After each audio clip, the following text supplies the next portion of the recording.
Hi there, welcome. This is the Kelly's Astrology podcast, where you can find insight, guidance, and understanding through astrology. I'm Kelly, and I'll be your host.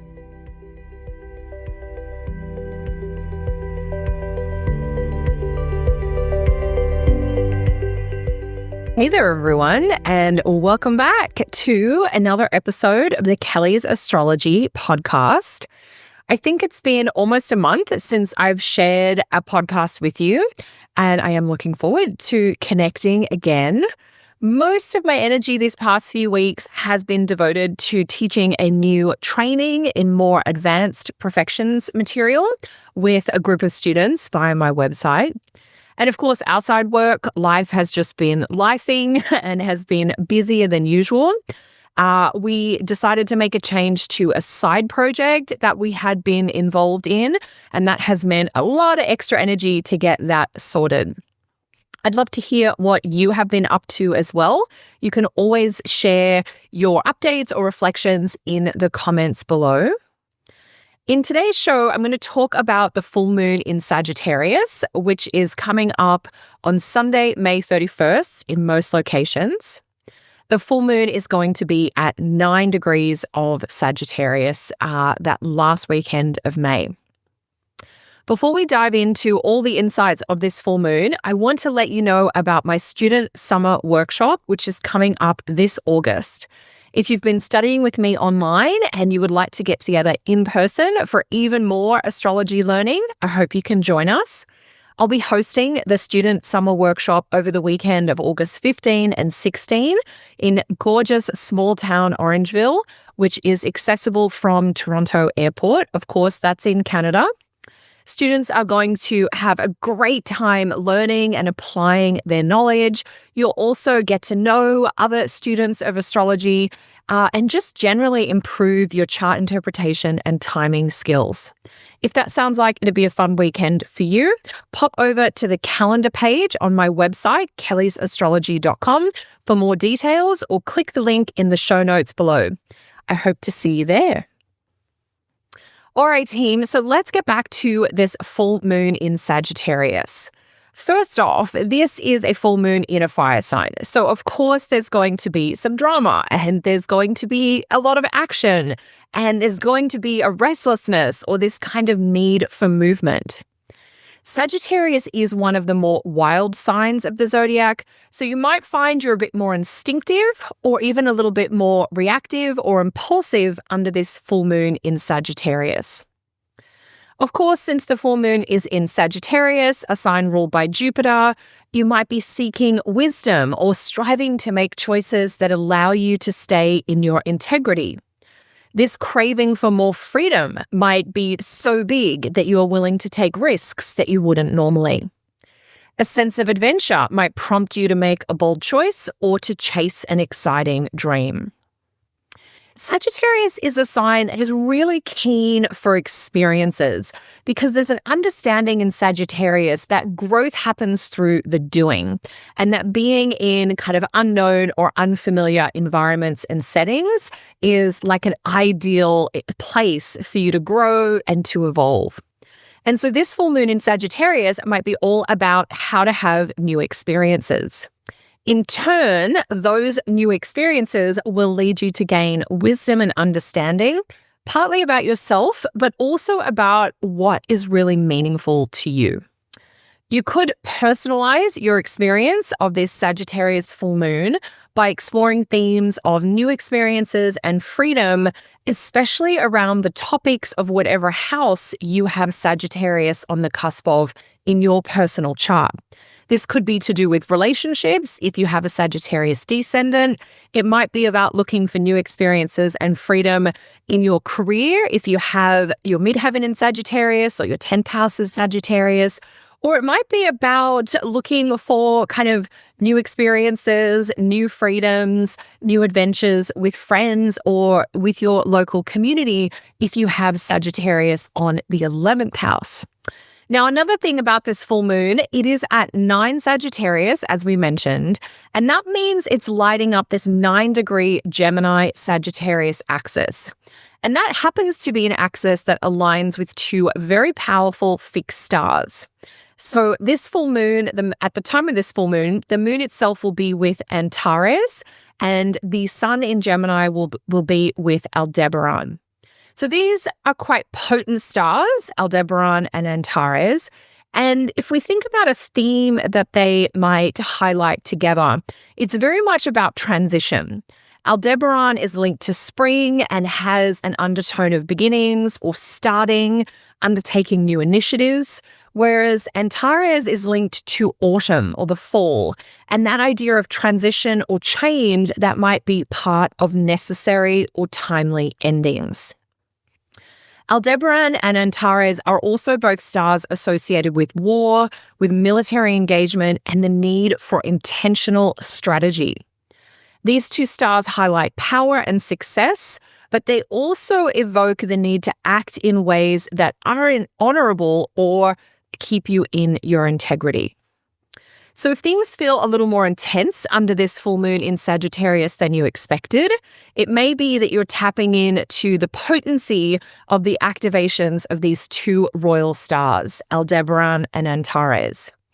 If you are on the cusp of making a major transition yourself, like a huge new beginning, or you're thinking about ending and winding down something important, this full moon might help you do exactly that. So if we look now to the aspects that the full moon might be involved in, there's really just one aspect that this full moon connects to or has going on, and that is a trine to Saturn in Aries. So the full moon in Sagittarius has this wild, unrestrained quality to it, and it does point to endings or major transitions. We know this full moon is all about that based on the involvement of that star Antares. But now we see that the full moon aspects Saturn in Aries, which is already itself an omen for the disintegration of old structures, old habits, and traditions, and that's thanks to Saturn being in fall in Aries. So if we put kind of all of that together, the wild, unrestrained quality of the full moon in Sag, which has already got a link to transition, endings, and then we add in this aspect to Saturn in Aries in fall, this full moon overall might actually be excellent for turning away from that which you have outgrown, that which has started to maybe decay or crumble. If we think about what autumn is like in the garden, that sort of brittle, dried out energy, it might be acknowledging there's nothing more to grow from where you are. That means this full moon might be helpful for visualizing or experimenting with new structures, new commitments, new forms, new habits, new traditions to shape life moving forward. You may not settle on the shape or the structure or the form that you're going to stick with, but you're starting to realize you want to try a different way. So the ruler of this full moon, which we always take a look at when we're looking at our lunations, is of course Jupiter in Cancer. Jupiter is the ruler of anything in Sagittarius, including this full moon. And now we start to see a little bit of a contrast or almost a contradiction in the quality, the energy, and the themes. While Sagittarius has this very outgoing, active, and changeable quality, Jupiter in Cancer is much more protective, it's cautious, and it's more interested in nourishing ties with who or what is already in your life, rather than seeking out new and exciting things. So this full moon does evoke a contradiction. On the one hand, the Sagittarius part of this full moon might see you looking for new settings and opportunities to keep life interesting and fun. On the other hand, you might appreciate the value of who and what is already in your life, and that might lead you to prioritize deepening or expanding existing high-quality connections and possibilities. We're ditching the duds, but we're going deep on who or what is really bringing substance and kind of this reliable, elevating energy to our lives. So we do get a sense of both breadth with that Sagittarius influence and some depth from the Jupiter in Cancer piece coming through here. And then if we go even further, we find our way to what I think is the secret highlight, kind of the hidden gem in this full moon in Sagittarius. And that is that we look at the aspects of the ruler of the full moon. So we're looking at what aspects is Jupiter involved in, and we see that Venus is heading towards Jupiter. And so this Venus conjunct Jupiter aspect in Cancer, it doesn't peak until kind of between June 8 to 10. However, it starts to share its emanations and its possibilities, its goodness, starting on this full moon, because the full moon is taking its cues from Jupiter and Venus is starting to get closer to Jupiter. So we're starting to get a taste of it, a feel for it, of that Venus-Jupiter conjunction. Now, this is such a lovely aspect, Venus conjunct Jupiter. We have it in the second week of June, but we start to feel it at the end of May, thanks to this full moon in Sagittarius. Now, this beautiful aspect isn't enough to right all the wrongs or fix every challenge that you might be facing, but it is plenty to help sound a note of pleasure, beauty, joy, appreciation, and even safety through at least one area of your life. So it doesn't change or fix everything, but it greatly kind of improves or enhances something. Now, if we go a little deeper, just as a quick sidebar on that Venus conjunct Jupiter aspect, in fact, this aspect might bring blessings, gifts, sweet moments, or even new affection around 3 different areas of your chart and your life. If you know your chart, you want to look to the topics of the houses that have Taurus, Cancer, and Libra on the cusp.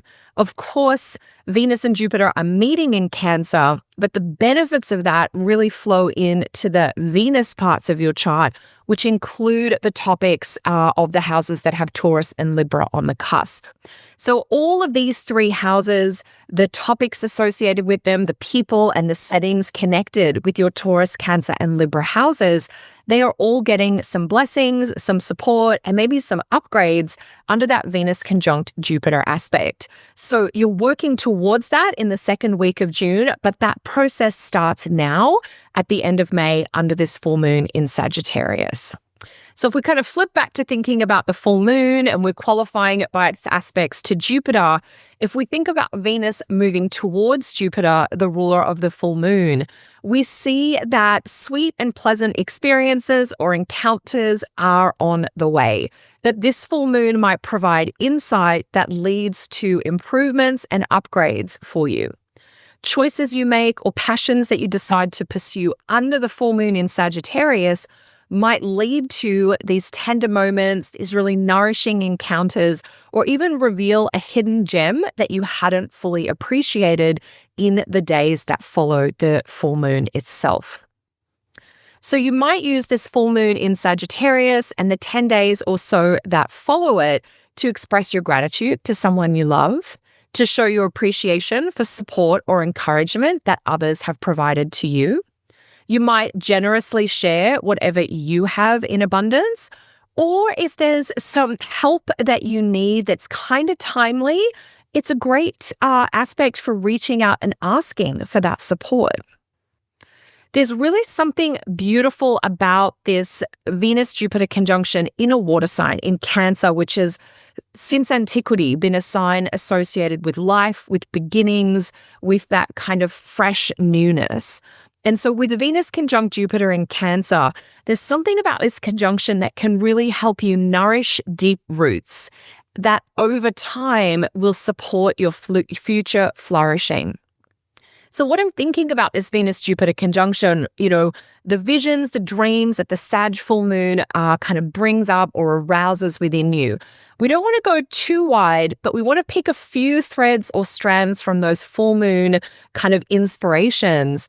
And then we want to think about how we can really kind of deeply anchor or root them down. That idea, if you're in the garden and you're planting new things, you want to give them a deep watering so that the foundation is solid. And so this Venus-Jupiter conjunction, which is tied into the full moon in Sag, can be a chance to really do that shoring up the foundations. Sometimes, with Venus-Jupiter in Cancer, this might look like really being involved, taking the initiative with the people that matter and with the priorities that really bring you pleasure and joy in your life. So more of the good stuff now so that you can continue to have more sweetness, more safety, more connection, more belonging, and more protection long into the future. So while this full moon weekend at the end of May might be dramatic or find you feeling a bit restless thanks to all of those Sagittarius influences, the shifts that it inspires might lead you towards much more sustainable circumstances and experiences. So I would love to hear how this full moon in Sagittarius is showing up in your life. Feel free to drop your experiences in the comments below.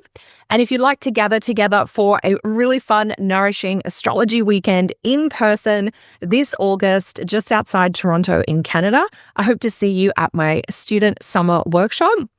Wishing you all a wonderful weekend. Until next time, take care.